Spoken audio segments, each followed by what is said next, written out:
আসসালামু আলাইকুম, মৃদু হোসেন স্বপ্ন, রয়্যাল একাডেমির একজন স্টুডেন্ট। আমি 6 মাস আগে রয়্যাল একাডেমিতে অ্যাডমিশন নেই।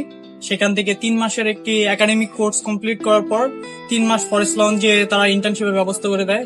তো আমার সেই ইন্টার্নশিপও আপাতত শেষ। এরপরে আমাদের সবারই একটাই থাকে জবের ব্যাপারে, তো সেটাও রয়্যাল একাডেমি থেকে আমাকে ম্যানেজ করে দেওয়া হয়েছে।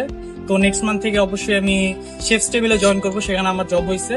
তো এই যে 6 মাসের একটা ছিল, এখানে আমি অনেক কিছু শিখতে পারছি, জানতে পারছি, এই ইন্ডাস্ট্রি সম্পর্কে অনেক কিছু জ্ঞান ধারণ করছি। তো শিক্ষা থেকে শুরু করে ক্লাস, তারপরে প্র্যাকটিক্যাল যে এই কাজগুলো হয় এগুলা, তারপরে হলো এখন জবের জন্য করতেছি, সবকিছুর পিছন রয়্যাল একাডেমির অনেক অবদান ছিল।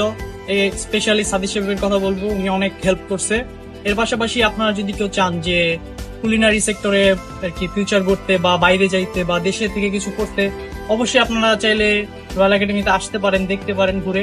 অনেক ফ্যাসিলিটিস আছে এবং এর পাশাপাশি রয়্যাল একাডেমিতে এখন দেশের বাইরে ইন্টার্নশিপের ব্যবস্থা আছে। আপনারা চাইলে একবার হলেও ঘুরে আসতে পারেন। এই সবাই ভালো থাকবেন, ধন্যবাদ, আসসালামু আলাইকুম।